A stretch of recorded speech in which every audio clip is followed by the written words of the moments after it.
Hello दोस्तों, beginners point में आपका स्वागत है। और अभी हम कर रहे हैं करंट अफेयर्स जो है 31 तारीख तक की। कब से लेकर है ये? 29, 30 और 31। दिनेश कार्तिक ने एम एस धोनी को छोड़ा पीछे, सबसे ज़्यादा रन बनाने वाले विकेट कीपर बन गए। कौन? दिनेश कार्तिक। भारतीय क्रिकेट के लिए एक महत्वपूर्ण उपलब्धि में अनुभवी विकेटकीपर बल्लेबाज दिनेश कार्तिक ने दिग्गज एम एस धोनी को पीछे छोड़ते हुए टी20 क्रिकेट में सबसे अधिक रन बनाने वाले भारतीय विकेटकीपर बन गए हैं। भारतीय विकेट कीपर, सबसे ज़्यादा रन बनाने वाले नहीं, सबसे ज़्यादा रन बनाने वाले विकेट कीपर। हाल ही में खेले गए एक मैच में कार्तिक ने 21 रन की महत्वपूर्ण पारी खेली, जिससे उनका कुल स्कोर टी20 रन का 7,451 रन 361 पारियों में 409 मैचों में हो गया है। यह उपलब्धि कार्तिक को टी20 प्रारूप में सबसे स्थिर और प्रभावशाली विकेटकीपर बल्लेबाजों में से एक के रूप में स्थापित करती है। हरियाणा में भव्य स्तर पर मनाया जाएगा अंतर्राष्ट्रीय सरस्वती महोत्सव। चर्चा में क्यों है? हरियाणा में अंतर्राष्ट्रीय सरस्वती महोत्सव का आयोजन का नाम अंतर्राष्ट्रीय सरस्वती महोत्सव 2025। स्थान पिहोवा सरस्वती तीर्थ स्थल, हरियाणा। अवधि 29 जनवरी से 4 फरवरी 2025। उद्घाटन मुख्यमंत्री नायब सिंह सैनी। आदि बद्री से। मुख्य आकर्षण सांस्कृतिक कार्यक्रम, कला एवं शिल्प प्रदर्शनी, विरासत स्टॉल। कारीगरों की भागीदारी, 100 से प्लस शिल्पकार पारंपरिक हस्तकला प्रदर्शित करेंगे। सरकारी स्टॉल, केंद्र और राज्य सरकार के 15 प्लस स्टॉल।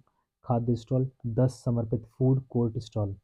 कुल स्टॉल 25 स्टॉल हरियाणा की सांस्कृतिक विरासत प्रदर्शित करेंगे। उद्देश्य हरियाणा की विरासत को बढ़ावा देना, पर्यटन को प्रोत्साहित करना, स्थानीय कलाकारों का समर्थन करना। सरकार की लेटरल एंट्री योजना, जाने क्या है ये लेटरल एंट्री योजना के बारे में। भारत सरकार की लेटरल एंट्री योजना पार्श्व प्रवेश योजना को 2018 में शुरू किया गया था। इसका उद्देश्य निजी क्षेत्र के विशेषज्ञों को प्रशासनिक सेवाओं में शामिल करके सुशासन और दक्षता में सुधार करना था। इस योजना के तहत संयुक्त सचिव, निदेशक और उप सचिव जैसे महत्वपूर्ण पदों पर बाहरी पेशेवरों की नियुक्ति की गई। हालांकि समय के साथ इस योजना को राजनीतिक और व्यवहारिक चुनौतियों का सामना करना पड़ा, जिससे इसके मूल स्वरूप में बदलाव की जरूरत महसूस की गई। इसके विकास और चुनौतियों और अनिश्चित भविष्य पर एक नज़र डालते हैं। लेटरल एंट्री योजना का मूल उद्देश्य क्या था? इस योजना का मुख्य उद्देश्य सरकारी तंत्र में नई विशेषज्ञता को शामिल करना था। इसके तहत निजी क्षेत्र के अनुभवी पेशेवरों को सरकार में 3 से 5 वर्षों के अनुबंध या प्रतिनियुक्ति के आधार पर नियुक्त किया जाता था। यह पहल इसलिए लाई गई थी ताकि प्रशासन में नवीनता और आधुनिक दृष्टिकोण को शामिल किया जा सके। हालांकि यह योजना उतनी प्रभावी नहीं रही जितनी उम्मीद थी।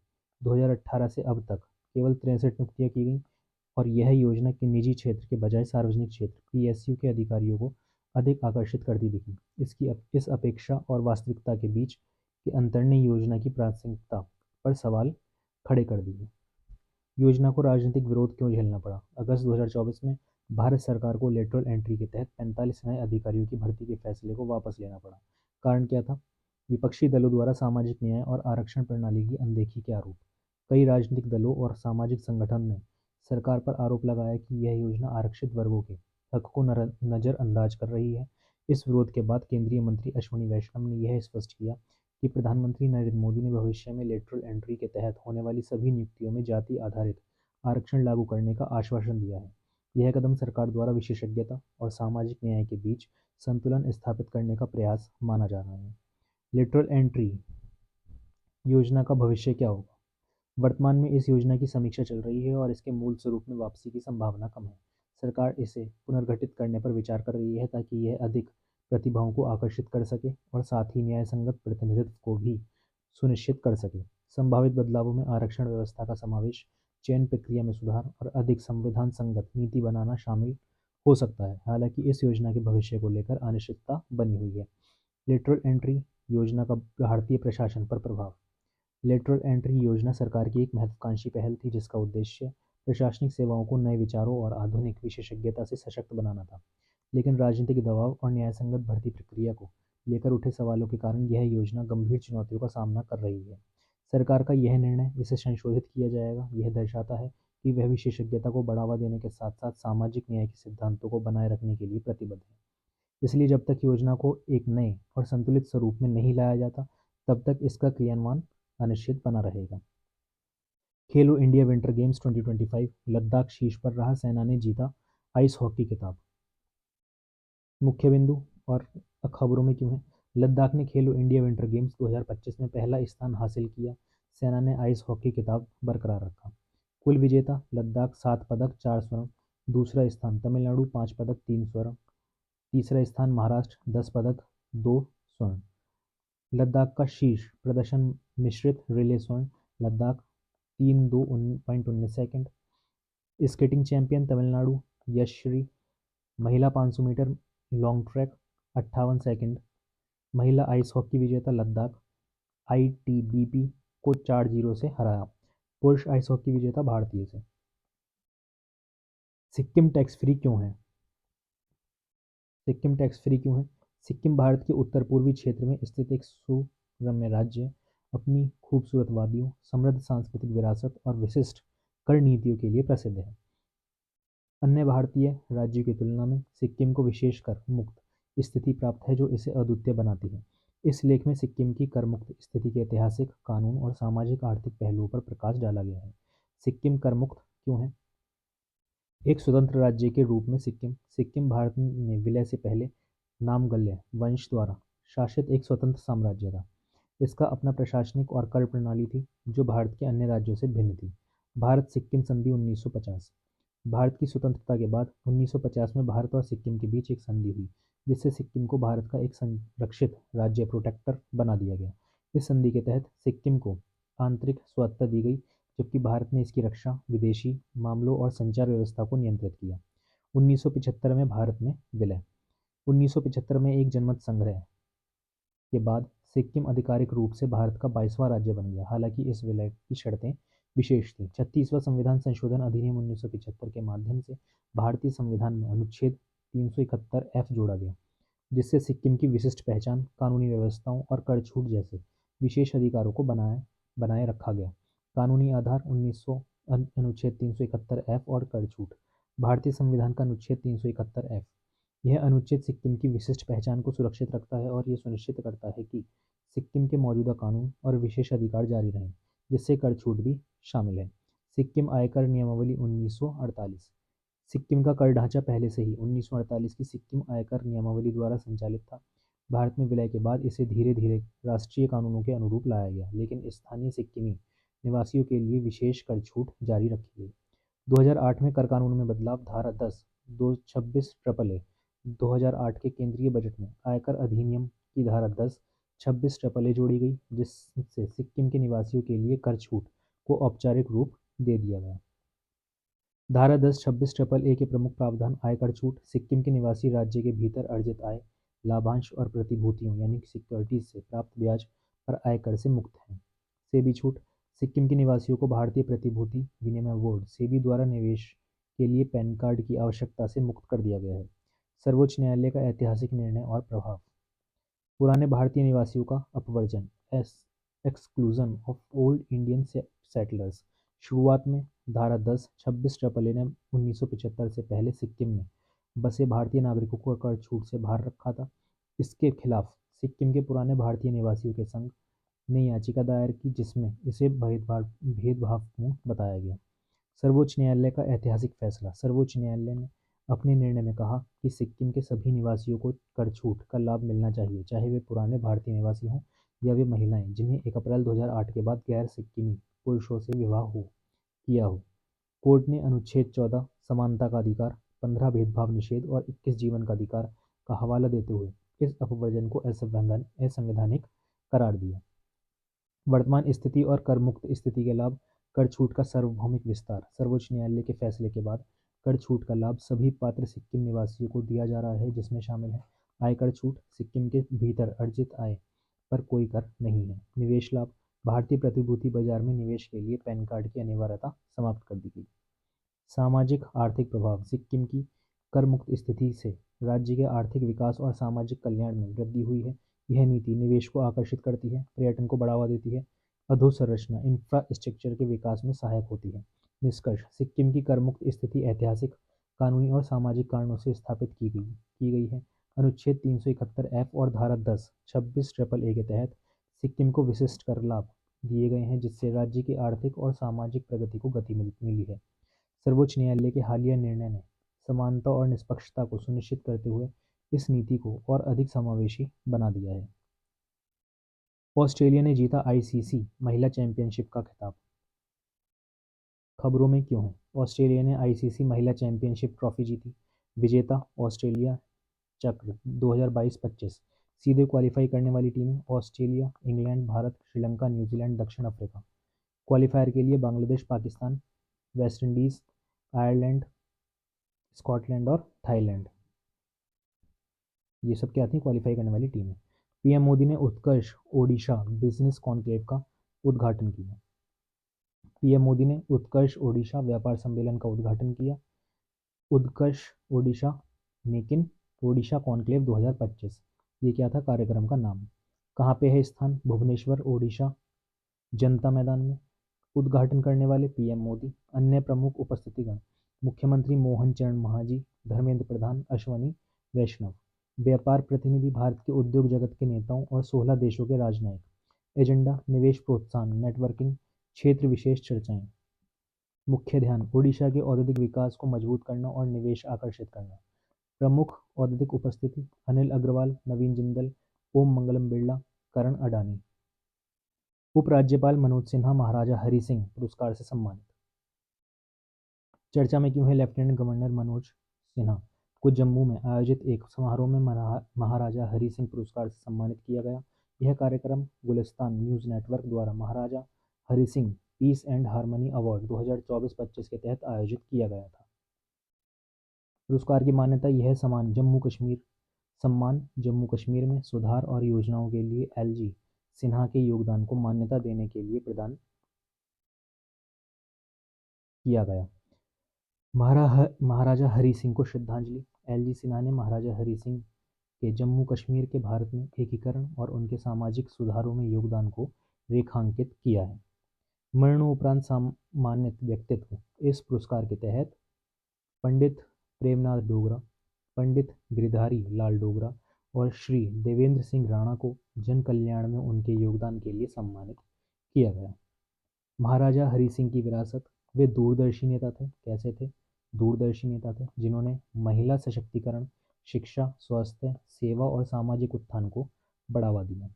समावेशी विकास की अपील। एलजी सिन्हा ने समाज के कमजोर वर्गों और महिलाओं के सशक्तिकरण को प्राथमिकता देने की आवश्यकता पर बल दिया। भारत के विकास लक्ष्य। एलजी सिन्हा ने 2047 तक भारत के विकसित राष्ट्र बनाने का विश्वास व्यक्त किया और प्रधानमंत्री नरेंद्र मोदी के नेतृत्व को आर्थिक प्रगति का आधार बताया। सार्वजनिक अवकाश की घोषणा। जम्मू कश्मीर सरकार ने महाराजा हरि सिंह की जयंती पर सार्वजनिक अवकाश घोषित करने का निर्णय लिया। अखिल भारतीय उर्दू मुशायरा। 76वें गणतंत्र दिवस समारोह के तहत Jammu Kashmir academy of art, culture and language ने अभिनव थिएटर जम्मू में उर्दू मुशायरा का आयोजन किया जिसमें प्रसिद्ध शायरों ने भाग लिया। ब्लू कार्बन क्या है और कार्बन पृथक्करण में इसकी भूमिका क्या है? 2024 में प्रकाशित एक महत्वपूर्ण रिपोर्ट ब्लू कार्बन और कार्बन पृथक्करण में इसकी भूमिका ने जलवायु परिवर्तन से निपटने में मैनग्रोव वनों की अपार क्षमता का उजागर किया। रिपोर्ट के अनुसार मैनग्रोव अकेले प्रति हेक्टेयर 1000 टन से अधिक कार्बन संग्रहित कर सकते हैं जिससे वे प्राकृतिक कार्बन भंडार के रूप में अत्यंत प्रभावी साबित होते हैं। यह खोज जलवायु परिवर्तन को खत्म करने और सतत विकास लक्ष्यों को प्राप्त करने के वैश्विक प्रयासों में ब्लू कार्बन पारिस्थितिकी तंत्र के महत्व को दर्शाती है। अब ये ब्लू कार्बन क्या है? परिभाषा और क्षेत्र। ब्लू कार्बन उस कार्बन को संदर्भित करता है जो महासागरीय और तटीय पारिस्थितिकी तंत्र द्वारा अवशोषित और संग्रहित किया जाता है।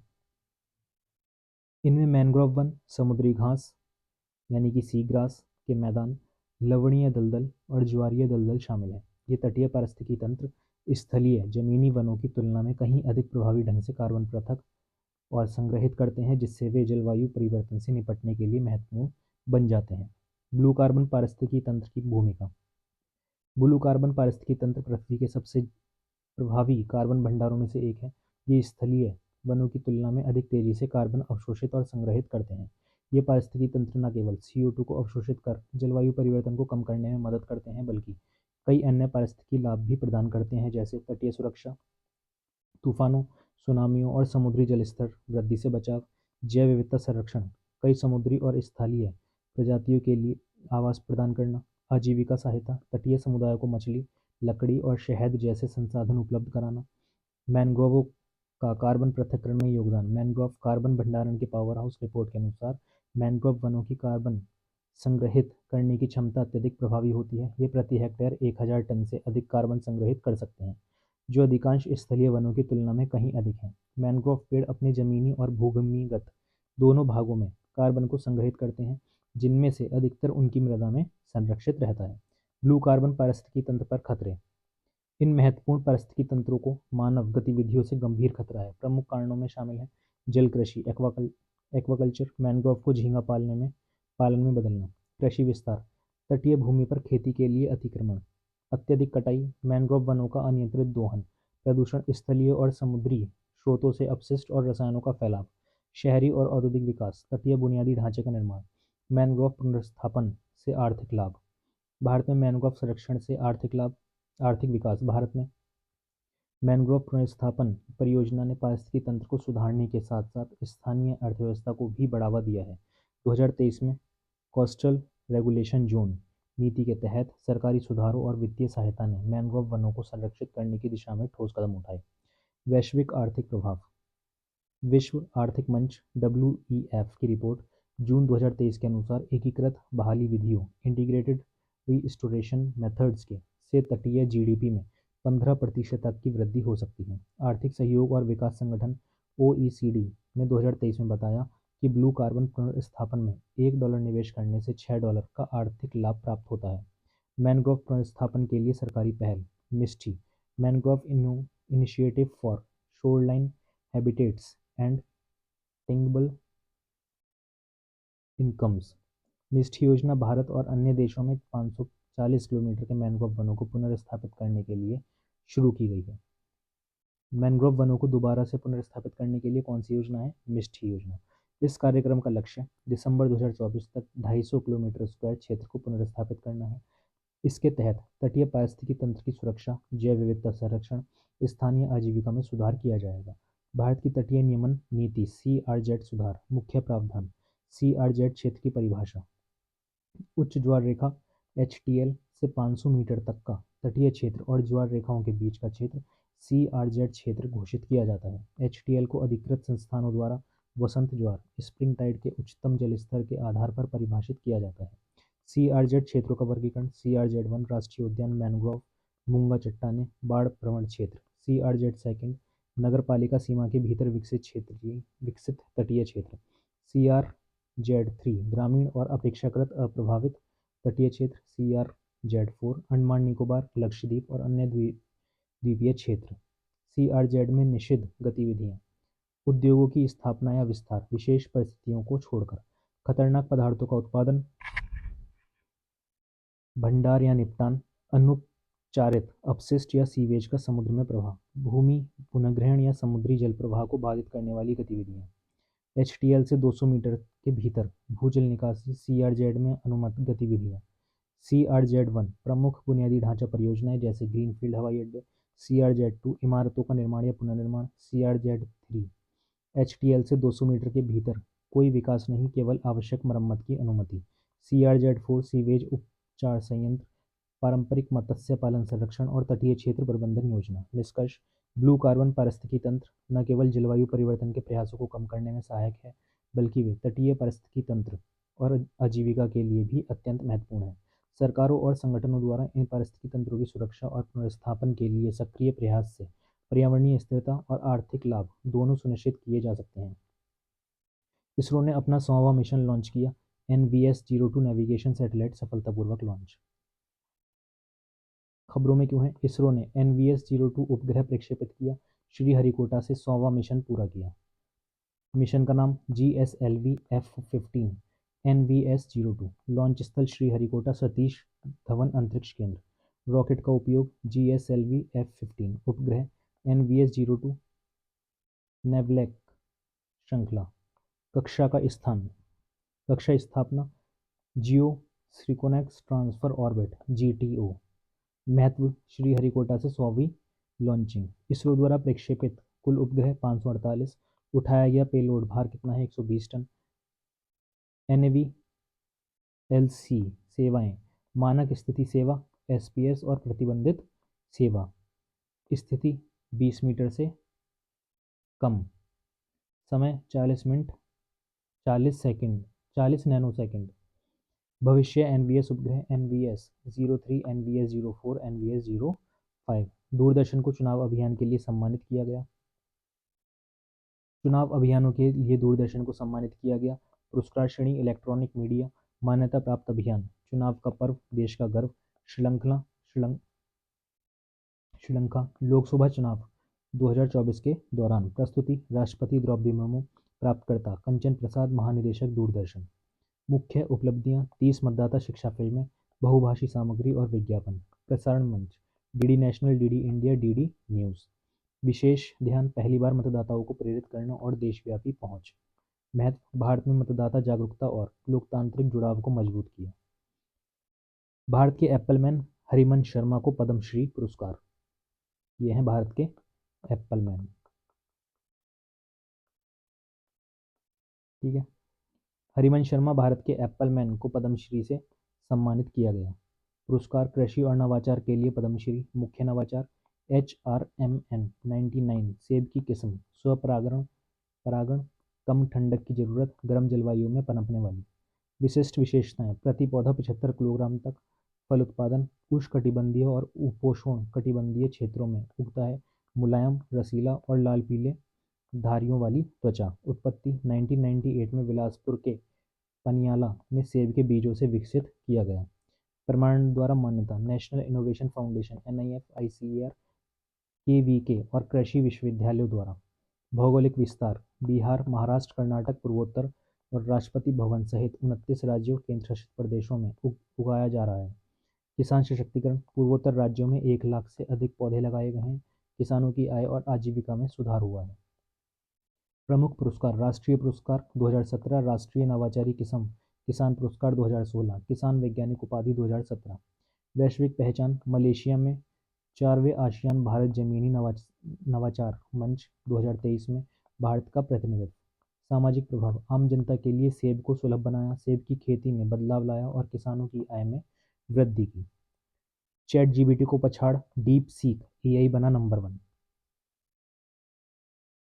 समाचारों में क्यों है? DeepSeek AI ने ChatGPT को पीछे छोड़ते हुए US ऐप स्टोर पर शीर्ष स्थान हासिल किया। संस्थापक लियांग विनफोंग, हाईफ्लायर के सह संस्थापक। फोकस बड़े भाषा मॉडल, आर्टिफिशियल जनरल इंटेलिजेंस। मुख्य मॉडल R1, ओपन सोर्स तर्कशीलता मॉडल। उपलब्धियां US ऐप स्टोर पर सबसे ज़्यादा डाउनलोड किया गया ऐप OpenAI के 01 मॉडल को चुनौती देता है। चुनौतियां साइबर सुरक्षा हमले, संवेदनशील विषयों पर चर्चा करने की सीमाएं। टेक शेयरों पर प्रभाव निवेदिया 17%, ASML 6%, नेस्डेक -3%। उद्योग की प्रतिक्रियाएं मेटा के वॉर रूम, नेटला की टिप्पणी, ओपन सोर्स की येन लुकेन द्वारा प्रशंसा। अमेरिकी प्रतिक्रिया स्टारगेट प्रोजेक्ट $500 बिलियन निवेश। व्यापक चिंताएं निर्यात प्रतिबंध, ओपन सोर्स बनाम मालिकाना मॉडल की प्रतिस्पर्धा, AI फंडिंग की स्थिरता। भविष्य के रुझान जटिल कार्य स्वचालन के लिए एजेंटिक AI का उदय। महाराष्ट्र में तेजी से बढ़ रहे गुलियान बेरे सिंड्रोम के मरीज। देखते हैं क्या है लक्षण। GBS यानी कि गुलियन बेयर सिंड्रोम। पुणे महाराष्ट्र में गैलिन बेयर सिंड्रोम GBS के मामलों में अचानक वृद्धि दर्ज की गई है। स्वास्थ्य अधिकारियों द्वारा कारणों की जांच की जा रही है, उपायों को लागू किया जा रहा है। एक दुर्लभ तंत्रिका विकार है। ये क्या है? GBS एक दुर्लभ तंत्रिका विकार है जिसमें प्रतिरक्षा प्रणाली पेरिफेरल नर्वस सिस्टम पर हमला करती है, जिसके परिणाम स्वरूप कमजोरी, सुन्नपन या पक्षाघात हो सकते हैं। ये वयस्कों और पुरुषों में अधिक सामान्य है। कारण और उत्तेजक तत्व यह सामान्यतः निम्नलिखित कारणों से उत्पन्न हो सकते हैं: वायरल या बैक्टीरियल संक्रमण जैसे कैपिलोबैक्टर जेजुनी, जीका वायरस। टीकाकरण, प्रमुख सर्जरी। लक्षण क्या है? प्रारंभिक लक्षण पैरों में कमजोरी, झंझनाहट जो ऊपर की ओर बढ़ती है। प्रगतिशील लक्षण दृष्टि, सामान्य समस्याएं, निगलने में कठिनाई, बोलने में समस्या, असामान्य हृदय दर्द और मूत्राशय पाचन संबंधी समस्याएं। गंभीर मामले पूर्ण पक्षाघात, जिसके लिए यांत्रिक वेंटिलेशन की आवश्यकता हो सकती है। यांत्रिकी वेंटिलेशन की ज़रूरत हो सकती है। निदान, क्लिनिकल मूल्यांकन, चिकित्सा इतिहास और तंत्रिका परीक्षण, नर्व कंडक्शन वेग एनसीवी, तंत्रिकाओं में संकेतों के प्रसार की माप, सेरेब्रोस्पाइनल फ्लूइड विश्लेषण, प्रोटीन स्तर में वृद्धि लेकिन श्वेत रक्त कोशिकाओं में वृद्धि नहीं, इलेक्ट्रोमायोग्राफी, तंत्रिका की भागीदारी का मूल्यांकन। उपचार विकल्प, इंट्रावेनस ग्लोबुलिन प्रतिरक्षा प्रतिक्रिया को नियंत्रित करता है। प्लाज्माफेरेसिस हानिकारक एंटीबॉडी को हटाता है। सहायक देखभाल, यांत्रिक वेंटिलेशन और शारीरिक चिकित्सा के माध्यम से रिकवरी। उबरने की प्रक्रिया और पूर्वानुमान, रिकवरी का समय भिन्न हो सकता है। कुछ सप्ताहों में सुधार हो सकता है, जबकि अन्य को पूरी ताकत प्राप्त करने में महीनों या सालों का समय लग सकता है। दीर्घकालिक समस्याएं जैसे पुरानी थकान या स्थायी दर्द हो सकती है। पुणे में मौजूदा स्थिति, बढ़ते मामलों में चिंता उत्पन्न की है। अधिकारी संभावित उत्तेजक तत्वों जैसे वायरल संक्रमण या पर्यावरणीय कारक की जांच कर रहे हैं। अधिकारियों की प्रक्रिया, सर्वेलेंस बढ़ाना, मामलों की निगरानी और रिपोर्टिंग, जन जागरूकता अभियान, लक्षणों और शुरुआती चिकित्सा हस्तक्षेप के बारे में जागरूकता, स्वास्थ्य ढांचे को मजबूत करना, तंत्रिका देखभाल की बढ़ती मांग को पूरा करने के लिए अस्पतालों को सुसज्जित करना। निवारक उपाय, अच्छी स्वच्छता, हाथ धोने और संक्रामक व्यक्तियों से संपर्क से बचने से जोखिम कम हो सकता है। टीकाकरण, टीकों के अद्यतन होने से जीबीएस के जोखिम को कम किया जा सकता है। एलेक्जेंडर लुकाशेंको 7वीं बार बने बेलारूस के राष्ट्रपति। एलेक्जेंडर लुकाशेंको ने 26 जनवरी 2025 को हुए विवादास्पद चुनाव में 86.8% वोट के साथ बेलारूस के राष्ट्रपति के रूप में अपना 7वां कार्यकाल जीता। विपक्ष और पश्चिमी देशों ने इसे धोखाधड़ी करार देते हुए खारिज कर दिया। रूस और चीन ने परिणाम का समर्थन किया। चुनाव की तारीख 26 जनवरी 2025। विपक्षी उम्मीदवार स्वेतलाना तिखनोवस्काया। निर्वाचन में चुनाव को प्रहसन कहा। लुकाशेंको का शासन 1994 से। वोट प्रतिशत, लुकाशेंको 86.8%, तिखनोवस्काया लगभग 3%। पश्चिमी प्रतिक्रिया, चुनाव को धोखाधड़ी बताया गया। बेलारूस पर संभावित प्रतिबंध लगाने पर विचार। रूस और चीन का रुख, लुकाशेंको की जीत का समर्थन, पुतिन और शी जिनपिंग ने बधाई के संदेश भेजे। क्षेत्रीय तनाव, बेलारूस में रूसी परमाणु हथियार तैनात, यूक्रेन संघर्ष से जुड़े मुद्दों का कारण तनाव बढ़ा। बेलारूस स्थिर तथ्य, राजधानी मिन्स्क, राष्ट्रपति एलेक्जेंडर लुकाशेंको, प्रमुख सहयोगी रूस और चीन है। आरबीआई लोकपाल को शिकायतों में 32.81% की वृद्धि। आरबीआई लोकपाल योजना में 32.81 शिकायतों की वृद्धि। 2024 में शिकायतों में 32.81 की वृद्धि हुई। कुल 9.34 लाख शिकायतें दर्ज की गईं। आरबीआई के तहत योजना का उद्देश्य बैंकिंग सेवाओं से संबंधित ग्राहक शिकायतों का समाधान करना है। शिकायतों के सामान्य कारण, सेवाओं में देरी, लेनदेन में त्रुटियां, उचित शिकायत निवारण की कमी। महत्व, बैंकों द्वारा ग्राहक सेवा शिकायत निवारण तंत्र में सुधार की आवश्यकता को उजागर करता है। आरबीआई के आंकड़े, 2024 में आरबीआई लोकपाल योजना के तहत 9.34 लाख शिकायतें दर्ज की गईं। बैंकिंग क्षेत्र की चिंता, ग्राहकों, विशेष रूप से डिजिटल बैंकिंग में बढ़ती असंतोष की प्रवृत्ति। ठीक है, और इसी के साथ करंट अफेयर्स हो जाती है समाप्त।